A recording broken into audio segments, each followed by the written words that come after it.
వాళ్ళు ఇచ్చిన ఇది దరఖాస్తు మా పార్టీ కార్యాలయానికి వచ్చి గ్రూప్ 1 ఉద్యోగులు ఇచ్చినటువంటి దరఖాస్తు. ఇది గ్రూప్ 2 గ్రూప్ 3 పరీక్ష రాస్తున్నటువంటి నిరుద్యోగ యువతీ యువకులు ఇచ్చినటువంటి దరఖాస్తు.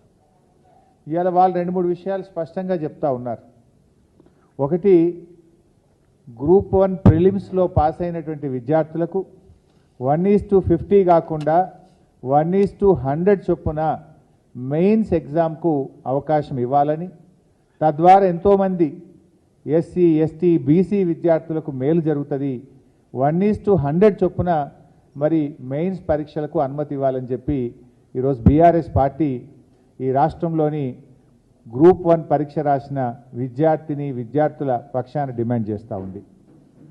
ఆ రోజు ఇదే కాంగ్రెస్ పార్టీ మరి ప్రెస్ మీట్లు పెట్టి అశోక్ నగర్కి వెళ్ళి నిరుద్యోగ యువతీ యువకులతో సమావేశాలు పెట్టి మేము అధికారంలోకి వస్తే 1:100 చొప్పున మెయిన్స్ పరీక్ష రాయడానికి అవకాశం ఇస్తామని చెప్పారు. అంతేకాదు మీకు ఒక వీడియో కూడా చూపిస్తాను.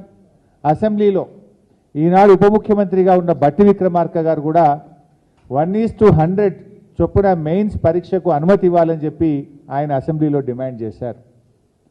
మరి ఆ రోజు అశోక్ నగర్కి వెళ్ళి మాట్లాడతారు, అసెంబ్లీలో మాట్లాడతారు.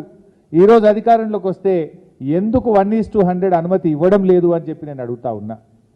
అంటే ప్రతిపక్షంలో ఒక మాట, అధికారంలోకి వస్తే ఇంకో మాట ఉంటుందా? ఎందుకు మీరు మాట తప్పుతా ఉన్నారు? ఆ యువత వచ్చి మీ కాళ్ళ వేళ్ళ పడ్డా కూడా కనికరం లేదా మీకు? కనీసం స్పందించరా అని నేను అడుగుతా ఉన్నా. ఆ రోజు బట్టి గారు మాట్లాడినటువంటి వీడియో కూడా ఈరోజు మీ ముందు అసెంబ్లీలో ఆయన మాట్లాడిన వీడియో కూడా చూపిస్తాం. సరే, చాలా సంవత్సరాల తర్వాత ఈ రాష్ట్రం వచ్చిన తర్వాత మొదటిసారి వాళ్ళకి నోటిఫికేషన్ ఇచ్చారు అధ్యక్ష. 1:50 వాళ్ళ ఎలిజిబిలిటీ ఇచ్చారట. 1:50 కాకుండా 1:100 ఇస్తే కొంత ఎక్కువ మంది చాలా సంవత్సరాల నుంచి ప్రిపేర్ అవుతున్నారు కాబట్టి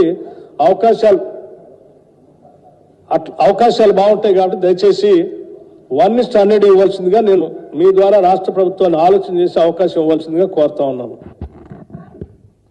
ఆ రోజేమో 1:100 ఇవ్వాలని యువతను రెచ్చగొట్టారు. మేము అధికారంలోకి రాగానే 1:100 అవకాశం ఇస్తామని చెప్పారు. ఈరోజు ఎందుకు ఇవ్వడం లేదు? ఎందుకు మాట తప్పుతున్నారు?